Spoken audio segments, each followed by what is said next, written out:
बिस्मिल्लाहिर्रहमानिर्रहीम। अस्सलाम वालेकुम नाज़रीन। अवी ॾिसी रहिया प्रोग्राम दी फ्रंट पेज आऊं है लैला निसार ऐं मूंसां गॾु स्टूडियोज़ में मौजूद आहिनि सीनियर सहाफ़ी जीएम जमाली साहब। जमाली साहब अस्सलाम वालेकुम and welcome to the show. नाज़रीन, गुज़िरियल हफ़्ते जिते असीं प्रोग्राम छॾियो हुयोसीं त उन टाइम वॾो शोर मतल हुयो, हिकु फ़ैसिले जो इंतज़ारु कयो वञे पियो ऐं उहो फ़ैसिलो बिलाख़िर अची वियो त जेके इलेक्शन्स आहिनि उहे फ़ौरी तौर ते थियणु खपनि। जेके केपी ऐं पंजाब में इलेक्शन न थिया आहिनि हिन वक़्त ताईं,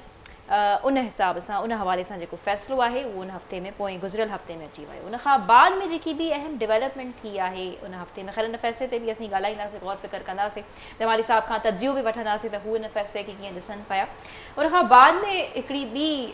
जेको आहे डेवलपमेंट आई आहे इमरान ख़ान जी गिरफ़्तारी जे हवाले सां। उन खे बि असीं अॼु दी फ्रंट पेज में हवाले सां जेके ख़बरूं या लेटेस्ट अपडेट्स आहिनि हिन वक़्त ताईं शामिलु कंदासीं त छा इमरान ख़ान फ़ौरी तौर ते गिरफ़्तार थियणु वञे पियो या न। इमरान ख़ान जेको असांजो अॻूणो वज़ीर आज़म ऐं पाकिस्तान तहरीक इंसाफ़ जो चेयरमैन आहे। ऐं टे तरफ़ अफ़सोसनाक ख़बर जेकी आहे तव्हां सां शामिलु अॼु असीं कंदासीं त बलूचिस्तान में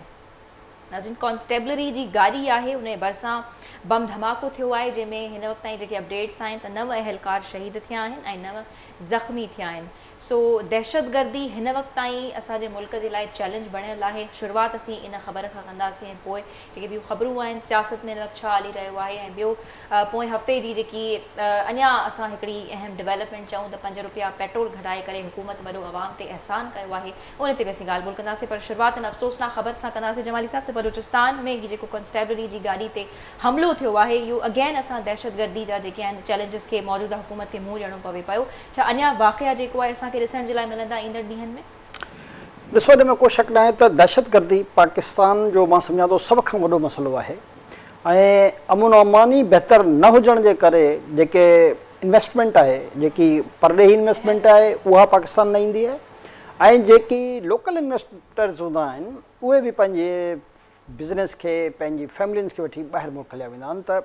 पाकिस्तान जो जेकॾहिं मुंहिंजी नज़र में को सभ खां वॾो मसइलो आहे त उहो आहे इहा दहशतगर्दी।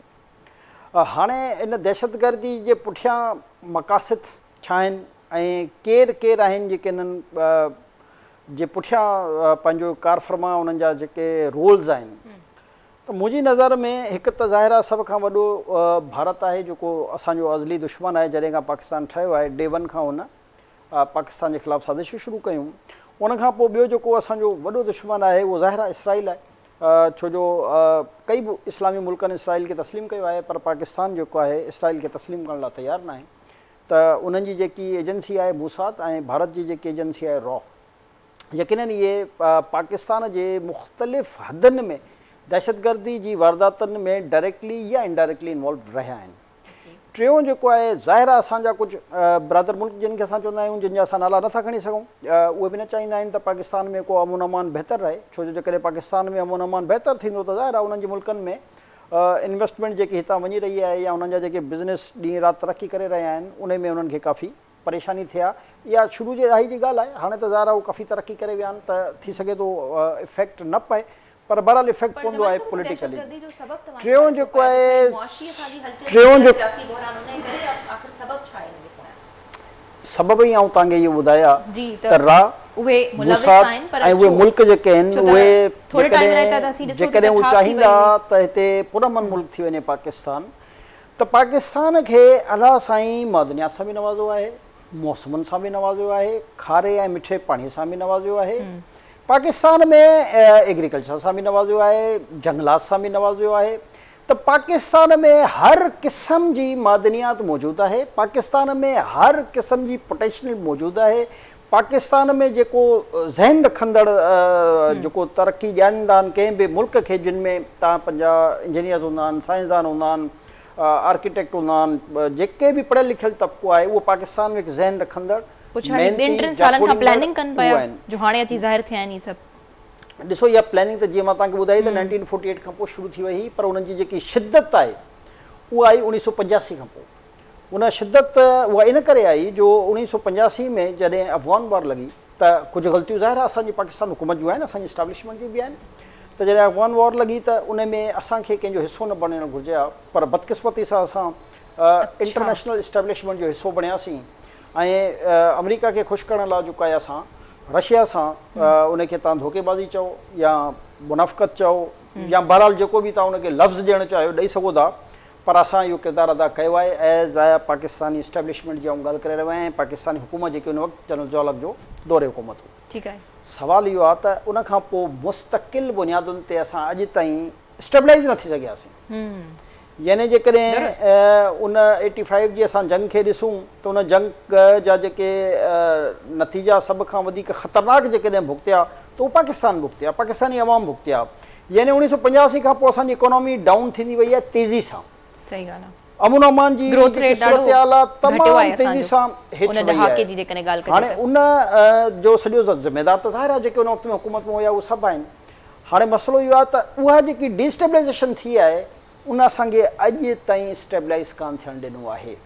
हाणे उन में ज़ाहिर आहे वरी मुख़्तलिफ़ कंट्रियुनि जा वेस्टेज इंट्रस्ट अची विया त पाकिस्तान खे जेकॾहिं इहो नुक़सानु पहुचे थो त अल्टीमेटली हुननि जे मुल्कनि खे फ़ाइदो थो थिए।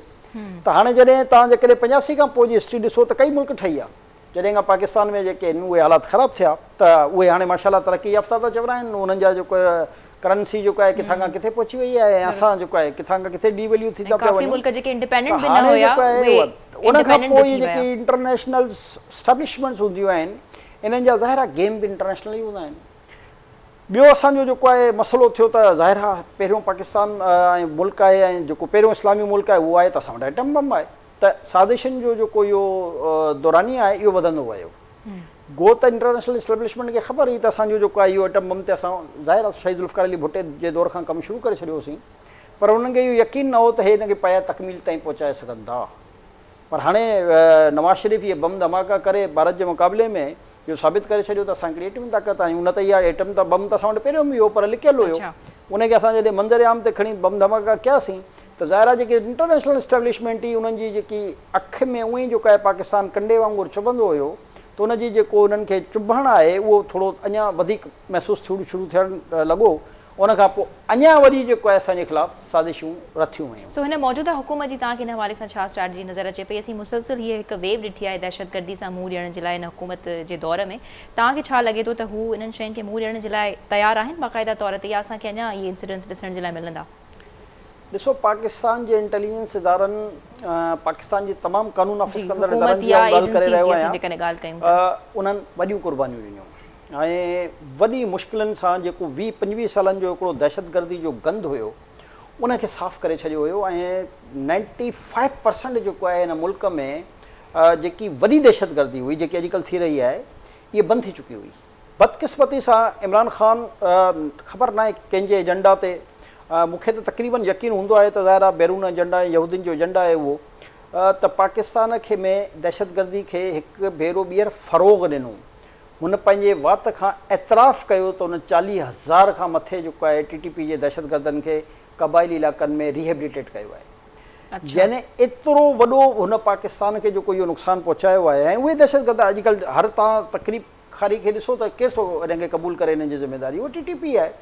ज़ाहिर आहे जॾहिं 40,000 खां वधीक तव्हां हुनजे माण्हुनि खे हिते पैटर्नाइज़ कयो आहे त उन्हनि जूं शाखूं त ज़ाहिर आहे जेके ऑलरेडी हिते मौजूदु हुयूं, जेके ख़ौफ़ में हुयूं ऐं उहे न पियूं दहशतगर्दी जो उहे वाक़िया करे सघनि, पर जॾहिं उन्हनि जी पैटर्नाइज़ेशन हिकु दफ़ो ॿीहर थी वई त हुननि जूं जड़ूं जेके आहिनि उहे ट्रिकल डाउन थी चुकियूं आहिनि मुल्क जे मुख़्तलिफ़ हिसनि में। ऐं उहो तव्हांजे साम्हूं आहे त कॾहिं FC जे ते बम धमाका था थियनि, त कॾहिं जेको आहे CID पेशावर जे ऑफिसनि ते जेको आहे कब्ज़ा था थियनि, त कॾहिं हिते CCPO कराची जे ऑफिस ते जेको आहे उहो अटैक थो थी वञे। त उहे जेके उन्हनि जूं ब्रांचिस जेके बंदि थी वयूं, आउटलेट जेके दहशतगर्दी जा हुआ, हाणे उहे आउटलेट्स जेके आहिनि उन्हनि जा वरी खुलणु शुरू थी विया आहिनि। उनजा ज़िमेदार मां सम्झां थो डायरेक्टली इमरान ख़ान आहे। अहम ज़िमेदार छा आहे? इमरान ख़ान जेको पाण क़बूल करे रहियो आहे ऐं तव्हां ॾिसो त 300 अरब खां मथे जो जेको उन्हनि फिगर ॾिनो आहे जेको दहशतगर्दी खे ख़तमु करण लाइ हुयो, उनजी पैटर्नाइज़ेशन जे लाइ उहे पैसा ख़तमु थिया आहिनि जंहिंजो उहो हिसाबु ॾियण लाइ बि तयारु न आहिनि। त तव्हां अंदाज़ो करे सघो था त उन्हनि जी रिहेबिलिटेशन ते, यानी दहशतगर्दनि जी रिहेबिलिटेशन ते इमरान ख़ान जी KPK हुकूमत अरबें रुपया ख़र्च करे छॾिया। हाणे ज़ाहिर आहे हिन मुल्क में हिकु दफ़ो ॿीहर जेतिरी एजेंसीज़ जे असांजे जवाननि ऑफिसरनि क़ुर्बानियूं ॾिनियूं, लॉ एनफोर्समेंट जेकी बि असांजी फोर्स ही, चाहे हुन में पुलिस आहे, रेंजर्स आहे, पाकिस्तान आर्मी आहे, इन्हनि जंहिं बि क़ुर्बानियूं ॾिनियूं असां सभु ज़ीरो थी वई न। हाणे तव्हांखे वरी इन्हनि दहशतगर्दनि खे निमटण जे लाइ उन ई क़िस्म जे ज़रबे अज़ब टाइप जा वरी तव्हांखे ऑपरेशन्स करणा पवंदा। हाणे जेसि ताईं उहे ऑपरेशन्स कान थींदा, इन दहशतगर्दनि जो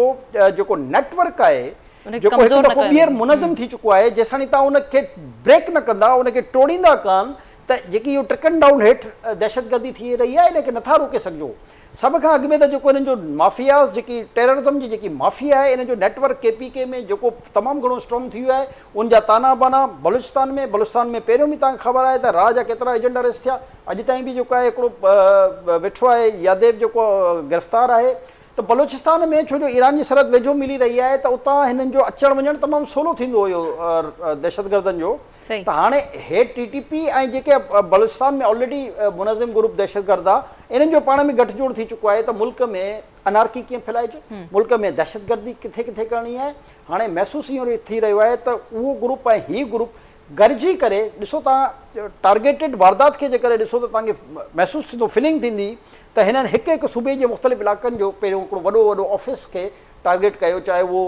CID ऑफिस ही पेशावर में या हिते पुलिस ऑफिस ही, ऐं उन्हनि खे टारगेट कयूं जेके आवाम खे तहफ़ुज़ फराहम कनि था। तहफ़ुज़ फराहम करण वारनि इदारनि खे जेको आहे उन्हनि निशानो बणायो आहे, इहा वॾी ॻाल्हि आहे त ही पाकिस्तान अवाम ते इहो बावर कराइनि पिया त जेके लॉ एनफोर्समेंट एजेंसियूं तव्हांखे तहफ़ुज़ ॾेई रहियूं आहिनि, ॾिसो असां उन्हनि ते अटैक था कयूं। साइकोलॉजिकली इहा वार आहे, अञा बि मां सम्झां थो जारी आहे। जेके मुल्क जा असांजा जेके दुश्मन मुल्क आहिनि, उहे उन्हनि खे जेको बैकअप ॾेई रहिया आहिनि, पर सवाल इहो आहे त जिन इहा हरकतूं कयूं आहिनि उनखे कंहिं इंसाफ़ जे कटरे में आंदो। अञा ताईं इन पूरे मामले ते इमरान ख़ान खां कहिड़ी इंट्रोगेशन थी आहे त तूं हेतिरो वॾो जेको क़दम खयो, या KPK जे कहिड़े वॾे वज़ीर खे, उतां जे कहिड़े होम मिनिस्टर खे, या कंहिंखे हिननि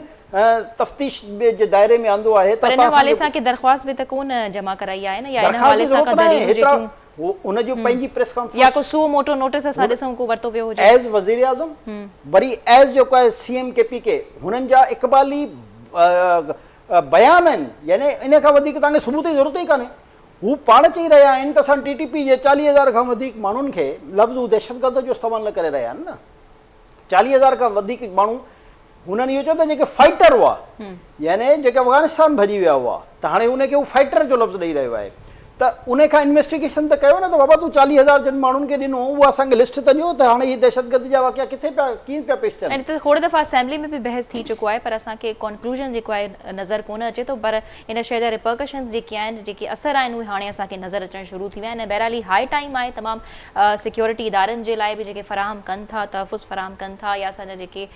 सिक्योरिटी एजेंसीज़ आहिनि, उन्हनि जे लाइ बि हिकु हाई टाइम आहे बाक़ाइदा त हू इन शइ खे मुंहुं ॾियनि ऐं का हिकमत अमली जेको आहे ठाहिनि, त जीअं ईंदड़ ॾींहंनि में असांखे अहिड़ा दहशतगर्दी जा वाक़िया न मिलनि। प्रोग्राम में अॻिते वधूं था, ख़बर शामिल कंदासीं नाज़रीन इमरान ख़ान जी गिरफ़्तारी जी। त जमाली साहब, छा तोशाखाना केस में जेकी गिरफ़्तारी जे हवाले सां इहे वारंट्स जारी थिया आहिनि, नाक़ाबिल ज़मानत वारंट्स जंहिंखे चयो वञे थो, ऐं उन्हनि जी दरख़्वास्त बि उन्हनि दायर कई आहे त उन्हनि खे को रिलीफ मिली वञे, ऐं हीअ जेके पर उन्हनि जी जेकी दरख़्वास्त आहे नाज़रीन, उहा रद्द कई वई आहे। सो जेको गिरफ़्तारी वारो वारंट आहे, उहो गिरफ़्तारी वारो जेको मामिलो आहे, उहो अञा ताईं बरक़रार आहे, पर हू राब्तो कनि था कोर्ट सां त जेको आहे उन्हनि खे को रिलीफ मिली वञे। जमाली साहब, छा हू गिरफ़्तार थियण वञनि पिया? काल्ह असां ॾिठोसीं त ज़मान पाक में छा हालत लॻी पई हुई, ऐं कुझु जेके मुख़ालिफ़ आहिनि PTI जा, या जेके हुकूमत में आहिनि, हिन वक़्तु उहे चवनि पिया त ॾाढो तमाशो बणियल हुयो, ऐं PTI कारकुननि जेको आहे पुलिस खे यरगमाल बणायो ऐं उन्हनि खे पोइ बाद में वापसि मोकिले छॾियो। ॾिसो, पहिरीं त हिकिड़ी ॻाल्हि इंतिहाई क्लियर आहे त जेकॾहिं गवर्नमेंट खे या रियासत खे इमरान ख़ान खे ॿधणो हूंदो त पोइ इहो कोई इशू न आहे। इहे जेके 1500 PTI जा वर्कर्स आहिनि, इहे ज़ाहिर आहे पोइ ते नज़र बि कान ईंदा न। मसइलो हिकिड़ो आहे त इहो हुकूमत खे इहो अंदाज़ो आहे त जेकॾहिं इमरान ख़ान खे हिननि अरेस्ट करे बि छॾियो त ज़ाहिर आहे अदालतुनि में जेतिरो हुनजे लाइ सॉफ्ट कॉर्नर आहे, उन मां महसूसु थी रहियो आहे, छा हर बचे खे हाणे महसूसु थी रहियो आहे त जेतिरो हुनजे लाइ सॉफ्ट कॉर्नर आहे, ख़ासि तौर ते सुप्रीम कोर्ट ऐं हाई कोर्ट लाहौर में, उनखां पोइ हुनजी ज़मानतूं त आसानी सां थी वेंदियूं। त हीअ बेसिकली हुनखे गिरफ़्तार नथा करणु चाहिनि। तोशाखाना में सेशन जज जेको आहे उनखे पेश करण जो हुकुम ॾिनो आहे, जेको मुस्तक़िल तव्हां इमरान ख़ान जी सभिनी हुननि खे ॾिसो, तव्हां पहिरियों त हुनजा तव्हां बयानु ॾिसो त इस्लामी रियासत क़ाइमु कंदासीं, इंसाफ़ सभिनी जे लाइ बराबरि हूंदो, जुर्म में कोई बि मुलविस हुजे त हुनजे ख़िलाफ़ बराबरी जी बुनियाद ते एक्शन थींदो। इहे हुनजा पंहिंजा जेके अल्फाज़ आहिनि। हाणे जेको आहे हे पाण कंहिं अदालत में पेश कान थो थियणु चाहे, यानी हीउ थी वियो इंसाफ़ खां मथां, कंहिं मुक़दमे में जवाबु नथो ॾियणु चाहे। तोशाखाना हुजे, धी टेरियान जो केस हुजेसि, फॉरेन फंडिंग केसिस हुजेसि, कंहिं हिकिड़े केस में बि हे पंहिंजो जवाबु ताईं नथो ॾियणु चाहे, छो जो हिनखे ख़बर आहे गिल्टी आहे, हिनखे सज़ा थींदी। हाणे हिकिड़े केस में अदालत हुनखे जो पेश थी, न थींदो, अदालतनि हुनखे टाइम ॾेई मिंथू करे मोहबतूं करे हुनखे घुरायो, हुन खां पोइ वॾी मुश्किल सां वञी उहो पेश थियो ऐं सेम डे हुनजो हर केस में ज़मानत थी वई। त पाकिस्तान जे हर आम माण्हू खे इहो नज़र अची रहियो आहे त इमरान ख़ान खे केतिरो पेट्रनाइज़ कयो थो वञे थ्रू अदलिया, केतिरी सपोर्ट कई थी वञे थ्रू इन जजिस जिन ते बि हाणे करप्शन जा इल्ज़ाम लॻी चुका आहिनि, सभिनी जजनि ते जेके बि ॿ चार मज़ाहिर नक़वी टाइप जा जज आहिनि। हाणे मसइलो इहो आहे त हुकूमत जो इहो कमु आहे त पंहिंजी जेकी बि रिपोर्ट आहे उहा एटलीस्ट अदालत में पेश करे छॾे। हिन हुकूमत खां बि इहो ई मसइलो आहे त ही बि उन जे टाइम गेनिंग जे मां सम्झां थो त जेको हुनजो प्लान आहे उन में ई ट्रैप था थी वञनि, पंहिंजी बयानबाज़ी खे बंदि कयो ऐं प्रैक्टिकली जेको आहे तव्हांखे जेकी शयूं जमा कराइणियूं आहिनि, जेके तव्हां वटि सबूत आहिनि, उहे वञी अदालत में जमा कराए छॾियो। Simple is that. छो जो हू त अदालत कान ईंदो, ऐं हू अदालत ईंदो बि त ईअं ईंदो मजमन में।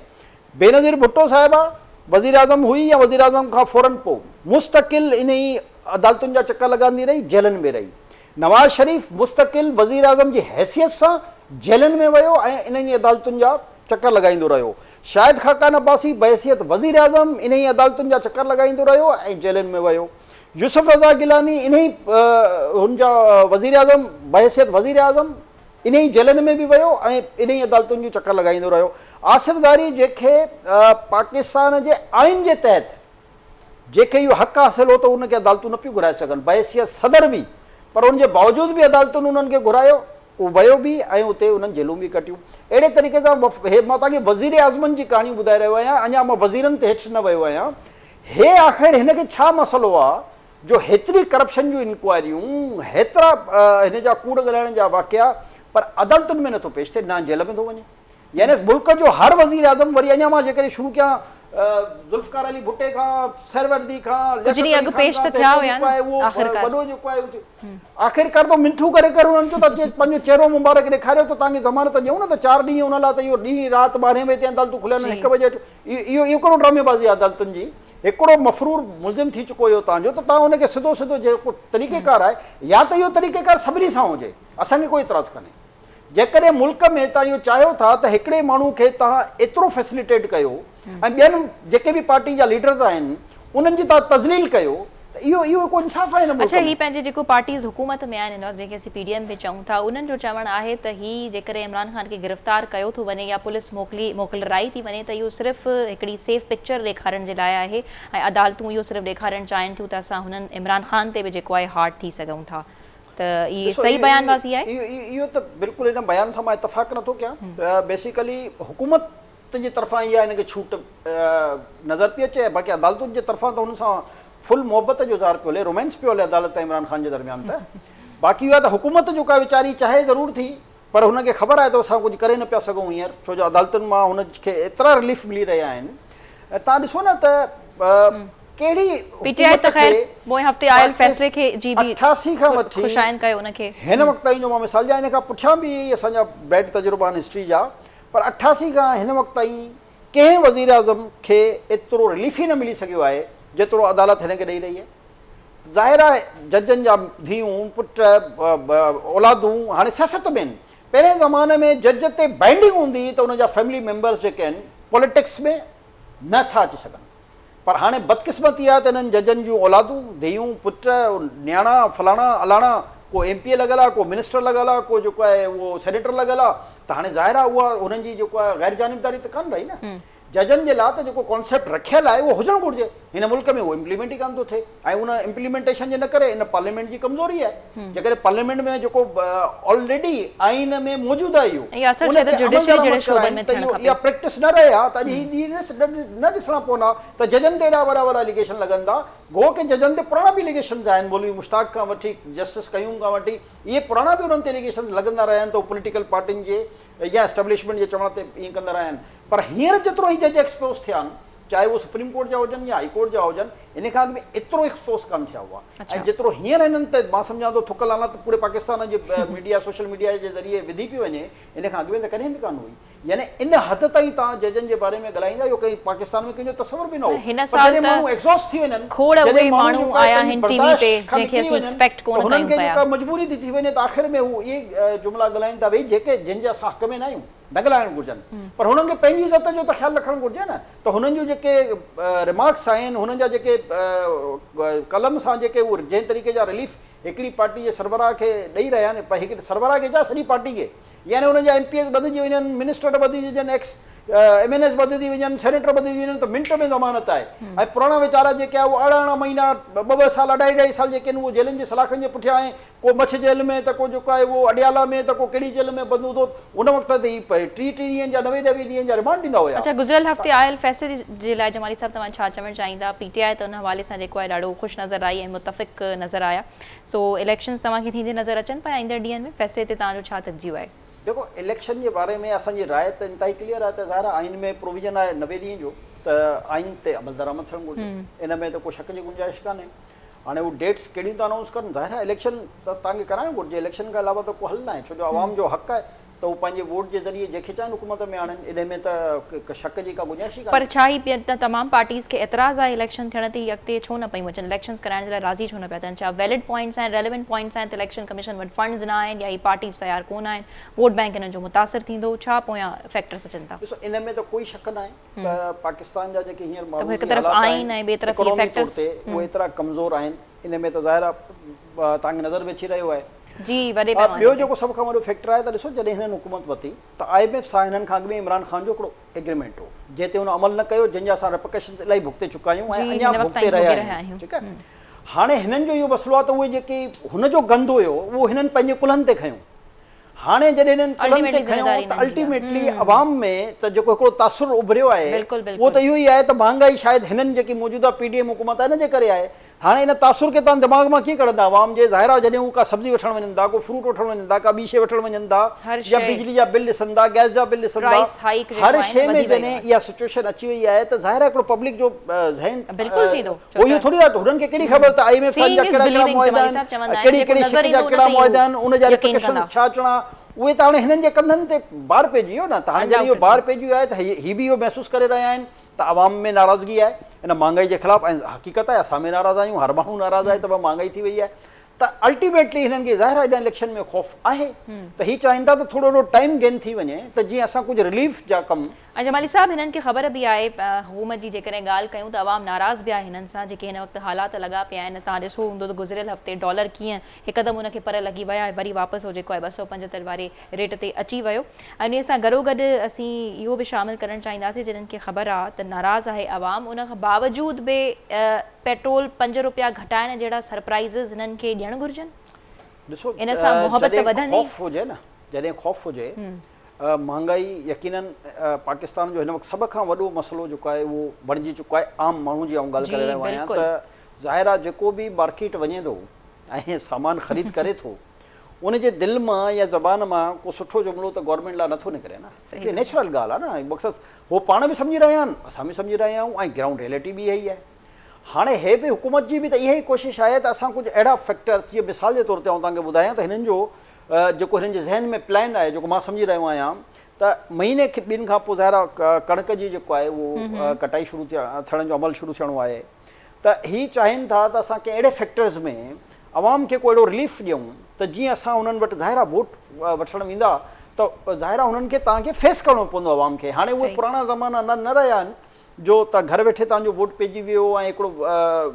धांधली जा उन क़िस्म जा तरीक़ा अख़्तियार कंदा बहरहाल हाणे अवाम में हिकिड़ो शहूर अची चुको आहे अवाम वाइब्रेंट थी चुको आहे हाणे अवाम सवाल जवाबु करे थो न त जॾहिं बि हीअ वेंदा पंहिंजे अवाम वटि त यकीनन हिन खां सवाल जवाबु थींदा त ज़ाहिर आहे हिननि खे उन सवालनि जो जवाबु ॾियण लाइ पाण खे ज़हनी तौर ते तयारु त करिणो आहे न त उहो कीअं कनि अॼु जी सूरत हाल में जेकॾहिं हीअ वञनि था त ज़ाहिर आहे हर माण्हू त इहो नथो सम्झे त हिननि कहिड़नि एग्रीमेंटनि खे इम्प्लीमेंट करायो हीअ टैक्सिस छो लॻियूं हिन टैक्सेस जे करे अल्टीमेटली नुक़सान एंड यूज़र ते पियो चइबो त इहो ई आहे त वॾे माण्हू ते टैक्स लॻंदो पर उनजो जेको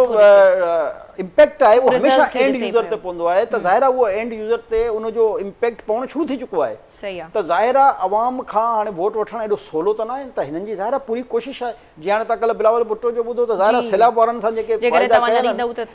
ज़ाहिर आहे ॾिसो इहो ई छा कनि बाक़ी छा कनि पर जमाली साहब इहो स्टेटमेंट परॾेही वज़ीर जे पारां असांखे मिलण में ॿुधण में आयो त वफ़ाक बोर्ड मुतासिरनि जी माली मदद जा वाइदा जेकॾहिं पूरा न कंदो त हू तमामु वज़ारतूं छॾे ॾींदा सूबे जे हथ में कुझु कोन आहे हिन हवाले सां सूबो जेको आहे उहो पंहिंजे तौर ते त हुन वर्ल्ड बैंक सां हिकिड़ो मुआइदो कयो आहे जंहिंजे ते सॉफ्ट लोन जेको आहे हिननि ॾियणु शुरू करे छॾिया जेके बोर्ड मुतासिरनि लाइ पैसा हिननि चया हुआ जॻहनि जे लाइ वरी सर्वे करायो थो वञे 50,000 रुपया जे हिसाब सां हिननि जो शायदि तय थियल हुयो उहे बि उन्हनि खे ॾिना आहिनि उन खां अलावा ॾिसो नुक़सानु डैमेज एतिरो वॾो हुयो जो सूबो त छा इंटरनेशनल बिरादरी जी हेॾी मदद जे बावजूदि बि कुझु न करे सघिया आहिनि त तव्हां इहे शयूं जेके आहिनि इहे जॾहिं करोड़ 1.5 करोड़ माण्हू मुतासिर हुजनि त को एॾो सवलो न आहे उन्हनि जी रिहेबिलिटेशन इहे ई तव्हांखे ॿुधायां पियो त हिन वक़्तु ग्राउंड ते वॾा मसइला आहिनि यानी कुदरत जे तरफ़ां हिन दफ़े मींहुं ऐं जेको बि पाणी आयो घणो दरियानि में उन जे करे सिचुएशन एतिरी ख़राबु थी चुकी आहे सिंध में बि जो पाण हू चई रहिया आहिनि त थोरो टाइम खपे त जीअं माण्हुनि खे एटलीस्ट कुझु बेनिफिट मिले त ज़ाहिर आहे असां उन्हनि वटि शकल खणी वञूं बि त सही न बाबा असांखे वोट ॾियो अॼु जी कंडीशन अहिड़ी आहे त हर माण्हू में हिकिड़ी जेकॾहिं नफ़रत न आहे त सुठो को ख़्याल बि कान्हे हाणे ज़ाहिर आहे जॾहिं इहा कंडीशन हूंदी त तव्हांखे माण्हुनि वटि वञण लाइ कुझु ॿुधाइणो पवंदो जे लाइ छा छा करे रहिया आहियूं हाणे मां सम्झां थो त जीअं हाणे हिननि सीट लाइ जेको आहे कुझु पैसा ॾियणु शुरू करे छॾिया आहिनि 5,000 रुपया तव्हां कल्ह ॾिठी हूंदी जेकी तकरीबी टोलियूं बिलावल भुट्टो ऐं मुराद अली शाह वारी त ॿिज जेको आहे उन जे हवाले सां हरनि खे उन्हनि जा पैसा ऐं उहो ॾियणु शुरू करे छॾिया आहिनि आबादगारनि खे ऐं वॾे वज़ीर त अपील बि कई त जेके वॾा आबादगार आहिनि उहे हरनि खां जेको आहे पैसा न वठनि सीट जा यानी ॿिज जा ऐं उन्हनि खे फैसिलिटेट कनि पर इलाही टाइम लॻंदो हिननि खे 2-3 महीना अञा ताईं सिर्फ़ु इन्हनि जी रिहेबिलिटेशन ते फोकसली नज़र रखणी पवंदी पर टाइम जमाली साहब काफ़ी गुज़री चुको आहे ऐं जेके हिननि वाइदो कयो हुयो त हू हर बोर्ड मुतासिर जंहिंजो घर मुतासिर थियो आहे बोर्ड जे सबबु उन्हनि खे पैसा फ़राहम कंदा त उहे पैसा त हिन वक़्तु ताईं मिलंदे जी का ख़बर कोन आई आहे साम्हूं बल्कि इहो साम्हूं अची चुको आहे त सर्वे वरी ई जेको आहे घरनि जो कराइनि था ॾिसो उहे पैसा जेके आहिनि वर्ल्ड बैंक जा ठीकु आहे न हाणे उहो आहे विदाउट इंट्रस्ट लोन सही ॻाल्हि आहे गवर्नमेंट शायदि सॉफ्ट लोन वरितो आहे पर हिननि जो जेको इहा दावा आहे त असां विदाउट इंट्रस्ट लोन जेको आहे ॾींदासीं छो जो वर्ल्ड बैंक आहे मां नथो सम्झां त विदाउट इंट्रस्ट इहो त असां में इस्लामी कॉन्सेप्ट आहे त इंट्रस्ट न हुजणु घुरिजे न पर ग्राउंड रियलिटी त ईअं आहे ई कान हर बैंक हर चाहे सरकारी बैंक आहे या गैर सरकारी बैंक आहे उहो पंहिंजे इंट्रस्ट खां बग़ैर बल्कि हिननि त अञा इंट्रस्ट रेट 20% करे छॾियो आहे त हाणे मसइलो इहो आहे त जेके इतलात आहिनि उहे इहे आहिनि त वर्ल्ड बैंक हिननि खे को ॾिना आहिनि अरब 1.5 अरब त उहो तव्हां जेको आहे उहो सॉफ्ट लोन जी सूरत में पंहिंजे जेके बि मुतासिर माण्हू आहिनि उन्हनि में 3 लख रुपए जो को फिगर आहे या मूंखे एग्ज़ैक्ट यादि न आहे उहो ॾींदा त जो पंहिंजा घर ठाहींदा त हाणे उनजो सिलसिलो जेको आहे हिननि खे शुरू करण में ॾिसो इहे ज़ाहिर आहे टेक्निकल शयूं आहिनि वरी इल्ज़ाम लॻाइणु तमामु सवलो हूंदो आहे त हिन में बि घुमियूं लॻी वयूं त प्रॉपर तरीक़े सां सुठी ॻाल्हि आहे मां त चवंदो प्रॉपर तरीक़े सां सर्वे थिए ऐं कंप्यूटराइज़ सर्वे थिए ऐं माण्हुनि खे उन्हनि जा अकाउंट खुलाए वञनि जिन जा न आहिनि उन्हनि जे अकाउंटनि में पैसा ॾियनि त घटि में घटि करप्शन जो जेको अंसर थींदो उहो हुन मां ज़ीरो थी वेंदो माण्हू जे नाले ते हूंदो उनजो अकाउंट खुलंदो उन अकाउंट में पैसा वेंदा त हीअ जेको मसइला थींदा आहिनि इन क़िस्म जा एलिगेशन्स लॻंदा आहिनि उन मां हुकूमत पाण बि बची वेंदी न त इन में भले जेकॾहिं थोरो टाइम बि लॻे हिनखे प्रॉपर सर्वे थिए प्रॉपर करे जेन्युइन माण्हू खे पैसा मिलनि हिते तॾहिं त कोई बि वॾेरो कंहिं इलाइक़े जो बासर माण्हू या केर बि जेको आहे पंहिंजा माण्हुनि जा नाला लिखाए उहे वरी पैसा वठी वेंदो त हाणे हिननि शयुनि खां बचण जे लाइ जेकॾहिं हुकूमत थोरी इहा एक्सरसाइज़ करे थी त इहा सुठी ॻाल्हि आहे उनखे एप्रिशिएट करणु घुरिजे त प्रॉपर तरीक़े सां उनजो सर्वे करे ऐं हर माण्हू जेको वाक़ई मुतासिर आहे उन जी मदद थियणु वरी वफ़ाक़ मां छा चाहींदा परॾेही वज़ीर बिलावल भुट्टो ज़रदारी जी जेकॾहिं असीं स्टेटमेंट ॾिसूं त हीअ छा वफ़ाक़ ना पैसा अचणा आहिनि वफ़ाक़ जेको आहे रंडकू विझे थो हुन ॻाल्हि में हीअ छा एक्सपेक्ट कनि पिया वफ़ाक़ मां त ॾिसो वफ़ाक़ रंडक कान थो विझे वफ़ाक़ वटि पैसा न आहिनि जेके बेनज़ीर इनकम सपोर्ट प्रोग्राम जे तहत हिननि किस्त ॾियणी या 3 किस्त ॾियणी ज़ाहिर आहे मुल्क में पैसे जो फ्लो न हुजण जे करे उहे पैसा उन्हनि वटि बि कान आहिनि जंहिंजे करे उहो रुॻो पंहिंजो न होॾे बलूचिस्तान जी हुकूमत तव्हां ॾिसो रड़ियूं बि करे था, असां वटि पघारनि जा बि पैसा कान आहिनि। अहिड़े तरीक़े सां KPK जी हुकूमत थी चए त असां त डिफॉल्ट करे वेंदासीं, पैसा न आहिनि असां वटि। त हर सूबे सां इहे मसइला आहिनि। अहिड़े तरीक़े सां ज़ाहिर आहे सिंध सां बि मसइला आहिनि, ऐं सिंध में त मां सम्झां थो वॾो ख़ुशकिस्मत सूबो आहे जो हिते बहरहाल ॿिया अल्टरनेट सोर्सिस जेके आहिनि उन्हनि सां हिकिड़ो बजट जो सिलसिलो ख़ासि तौर ते असांजो जेको SRB आहे उनजी कलेक्शन जेको आहे एॾी सुठी आहे जो तव्हांजो एटलीस्ट जेको आहे बजट आहे हिननि जा तव्हांजा इहे मसइला हल थी वेंदा आहिनि आसानी सां। हाणे हिननि खे ज़ाहिर आहे इलेक्शन जो साल आहे। इलेक्शन जे साल में हमेशह पॉलिटिकल पार्टियूं इन क़िस्म जी मामलनि ते फोकस रखंदियूं आहिनि। को चवंदो असां हुकूमत खां निकिरी वेंदासीं, को चवंदो जेको असां हीअ करे छॾंदासीं। त यानी आवाम जो दिल खटण जे लाइ जस्ट ज़ाहिर आहे इहो हिकिड़ो पॉलिटिकल माइलेज बयान उन्हनि जारी कयो, न त हू बि टेक्निकलिटीज़ खे त सम्झी सघनि था न जेकॾहिं पैसो जारी नथो थिए। असांखे स्टेबिलिटी खपण जे लाइ इन्हनि शयुनि खां हाणे निकिरणो पवंदो। बिलावल भुट्टे हिकिड़ी ॻाल्हि तमामु सुठी कई हुई त इन पॉलिटिकल मसइले खां निकिरी करे जेको असांजो असल मसइलो आहे महांगाई आहे, बेरोज़गारी आहे, असांखे हिन ते फोकस करिणो पवंदो। त हक़ीक़त आहे असां बि इहो चाहियूं था त सॼो असांजो मीडिया इन्हनि इशूज़ ते अवाम जे इशूज़ खे हाईलाइट करे बि थो जमाली साहब, उन सां घटि में घटि हुकुमराननि ते प्रेशर पवंदो आहे। हिते बदकिस्मती सां हिकिड़े पलस्तर जे रहनुमा जेको आहे सॼे मुल्क खे हिजानी कैफ़ियत में मुब्तला करे छॾियो आहे ऐं सॼी सियासत जेको आहे उहो को न को शो डेली इन क़िस्म जो छॾे रहियो आहे जो वरी सॼी सियासत जो यानी कि क़ौमी सतह जा जेके असांजा चैनल्स आहिनि उहे सभु उनजे इर्द गिर्द उनजे मामले ते को नेगेटिव या पॉज़िटिव बहरहाल उनजे इर्द गिर्द घुमी रहिया आहिनि। त हाणे असांखे इन्हनि शयुनि मां निकिरणो पवंदो। असांजा माण्हुनि जा वॾा मसइला आहिनि, असांजी जेकी ग्राउंड रियलिटीज़ आहिनि बिल्कुलु असल मसइला जेके आहिनि उन्हनि जी तरफ़ तवज्जो शिकराइण खपे। मीडिया खे यानी हैरान कोन ॾिसो त धाड़ेल जेके आहिनि उहे इलाइक़नि ते कब्ज़ो था करे वञनि, यानी कि कमाल आहे। यानी छो जो तव्हांजो फोकस उते कान्हे।